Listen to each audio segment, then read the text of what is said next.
This is an installation tutorial and a mod overview for DarkSouls Input Customizer. This mod works with the Steam version of DarkSouls Prepare to Die edition, and it allows you to reassign every button or key whether you're using a gamepad, a Steam controller, or a mouse and keyboard. It lets you set different sensitivities for the main view and the bow view, or create as many profiles as you want, and lets you toggle these profiles while playing. This is also great for disabled gamers or people who like to customize their controls in games exactly how they want them. Let's see how to install it. Don't forget the mod comes with a README file that will detail everything you want to know about the mod and how to install and configure it, so please read it. First, you need to install DSFIX mod if you don't have it already. It's a mod that allows you to play Dark Souls at 60 frames per second. The link is in the description, and you can look up on YouTube how to install and configure it. Then go to Steam, Steam Apps, Common, Dark Souls Prepare to Die Edition, Data folder.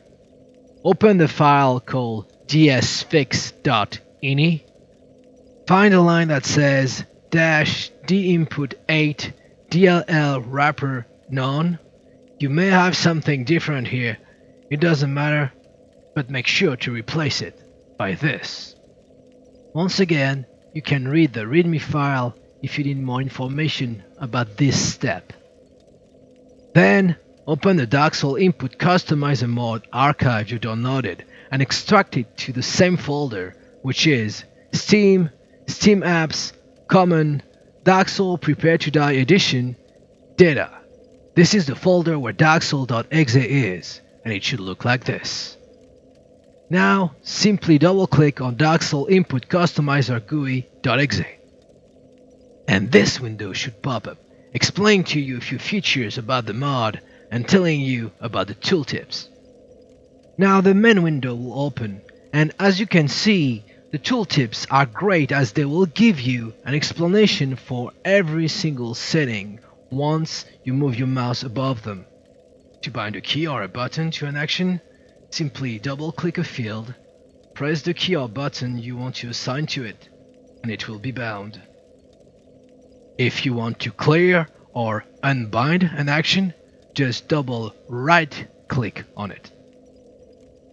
First thing you want to do is to rebind the reload config action and the toggle profile action to something you want. It can be a key on your keyboard or a button on your gamepad or Steam controller. The reload config action will allow you to make changes to your controls while the game is running, and the toggle profile action will cycle through all your profiles with an audio feedback, as we'll see later. Speaking about profiles, as you can see, the mod comes with 3 default profiles. But if you know you're not going to use, say, the Steam controller, you can simply delete it, like so,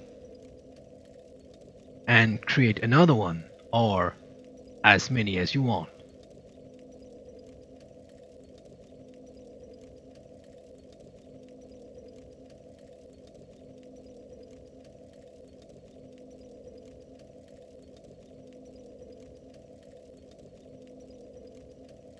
You can also rename your profiles and even rename the preset ones. If you're using a gamepad, you can rebind anything aside from the thumbsticks. And not only that, but you can create key combinations. Let's say you have the action block bound to the left trigger. You could, for instance, bind switch left item to the B button plus left trigger. So there is no limit on how you can bind actions. You can even bind an action to button B plus mouse left, or B plus the J key. It's really up to you. As you can see, you can also set different camera sensitivities for the third-person view and the bow view. So if you've always played Dark Souls with a gamepad and thought the bow view sensitivity was too high or too low, now you can tweak it exactly how you want. At the bottom you can see there are other actions you can bind. Just keep in mind that they are non-standard, which is why they are grayed out by default, and the mod will remind you about it the first time you click this tick box. However, this option is just for convenience for people who used to achieve this in the past with auto hotkey. You do not have to use it. If you're using a mouse and keyboard or Steam controller, you'll have even more options. You'll be able to invert X and Y and set different sensitivities for horizontal and vertical. You'll be able to choose how to set the actual targeting when in lock-on mode. You will be able to use your mouse scroll wheel in the inventories and use your mouse in all the menus. It will also add true raw mouse input, so no more muddy mouse emulation that you have in the game by default, but you'll get a very responsive and snappy mouse movements or Steam controller touchpad movements. So once you've configured everything, press the save button. You can leave this window opened if you're planning to make more changes once the game is launched. Now simply launch the game as you would normally on Steam. And if the mod was installed correctly, you will hear this. DSIC loaded.